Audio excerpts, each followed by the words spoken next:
পরাশক্তি বা super power এটি এমন একটি উপাধি যা পৃথিবীর খুব কম দেশ অর্জন করতে পেরেছে, যার মধ্যে অন্যতম সোভিয়েত ইউনিয়ন ও মার্কিন যুক্তরাষ্ট্র।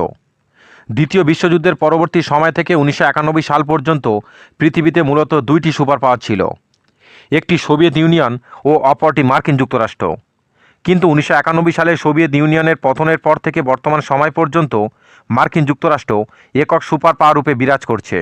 কিন্তু আমেরিকাকে চ্যালেঞ্জ করার মতো পৃথিবীতে দুইটি দেশ ধীরে ধীরে সামনে আসছে, একটি চীন ও অপরটি ভারত। জনসংখ্যায় বর্তমানে পৃথিবীতে 1 নম্বর ও 2 নম্বর পজিশনে রয়েছে যথাক্রমে এই দুটি দেশ, এবং চীন অলরেডি আমেরিকার পর পৃথিবীতে দ্বিতীয় বৃহত্তর অর্থনীতি ও ভারত অর্থনীতিতে বর্তমানে পঞ্চম বৃহত্তর, যা আগামী 3 থেকে 5 বছরের মধ্যে তৃতীয় বৃহত্তর হতে চলেছে। পৃথিবীর ইতিহাসে হাতে গোনা কয়েকটি সুপার পাওয়ার ছিল, যার প্রায় সম্পূর্ণ সময়ের সাথে সাথে এই তকমা হারিয়েছে।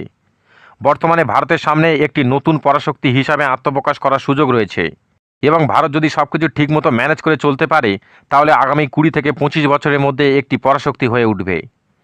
ভারতের সুপার পাওয়ার হওয়ার জন্য প্রথমে যে বিষয়টির ওপর নজর দিতে হবে সেটি অর্থনীতি। ভারতকে কন্টিনিউ অর্থনৈতিক মজবুত করতে হবে। তার জন্য ধারাবাহিকভাবে জিডিপি বৃদ্ধি ঘটাতে হবে। দেশের শিল্পজাত উৎপাদন ও অবকাঠামোগত উন্নয়নে নজর দিতে হবে। পরিষেবা খাত, বিশেষ করে আইটি, ফার্মাসিউটিক্যাল, পর্যটন খাতকে মজবুত করতে হবে। পরবর্তী কৌশলগত অংশীদারিত্ব ও সফট পাওয়ার। ভারতকে পরাশক্তি হওয়ার জন্য তাকে আঞ্চলিক সহযোগিতা বৃদ্ধি করতে হবে। ভারতের সমৃদ্ধ ঐতিহ্য পৃথিবীর সামনে প্রদর্শন করতে হবে। আন্তর্জাতিক সম্পর্ক মজবুত করতে হবে। আন্তর্জাতিক সংস্থাগুলিতে বেশি বেশি গুরুত্বপূর্ণ ভূমিকা গ্রহণ করতে হবে, যার ফলে ভারত ধীরে ধীরে একটি বিশ্ব নেতা রূপে সামনে আসবে। পরবর্তী সামরিক আধুনিকায়ন, যা যে কোনো সুপার পাওয়ারের সর্বাধিক গুরুত্বপূর্ণ স্তম্ভ। ভারতের অর্থনৈতিক মজবুত হওয়ার সাথে সাথে প্রতিরক্ষা খাতে ব্যয় বৃদ্ধি করতে হবে। প্রতিরক্ষা সামগ্রী বেশিরভাগ দেশে উৎপাদন করতে হবে।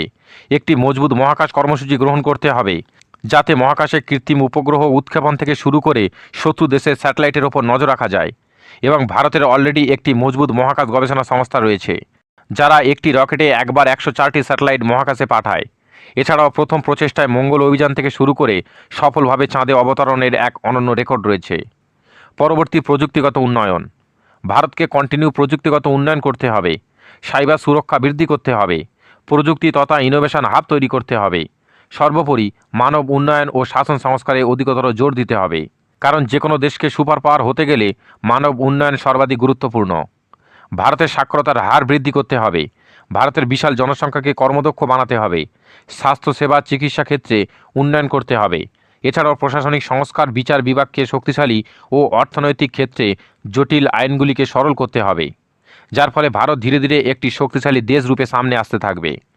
এবং ভারতকে একটি পরাশক্তি হতে গেলে আরও কিছু চ্যালেঞ্জ মোকাবিলা করতে হবে, যেমন দারিদ্র্য হ্রাস, বেশি বেশি অবকাঠামোগত উন্নয়ন করতে হবে, দুর্নীতি নির্মূল করতে হবে, যার ফলে ভারত 2025 থেকে 30 সালের মধ্যে স্বল্পমেয়াদী হলেও একটি অর্থনৈতিক মাইলস্টোন অর্জন করতে পারবে।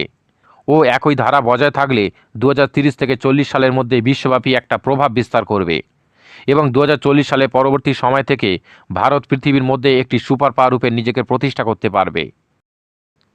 এই ছিল আজকে ভিডিওটি ভালো লাগলে লাইক করুন এবং অবশ্যই চ্যানেলটি সাবস্ক্রাইব করে পাশে আসা বেল আইকনের অল নোটিফিকেশন অপশানটি ক্লিক করে দিন। ও পরবর্তী কোন কোন ভিডিও দেখতে চান অবশ্যই কমেন্ট করে জানান।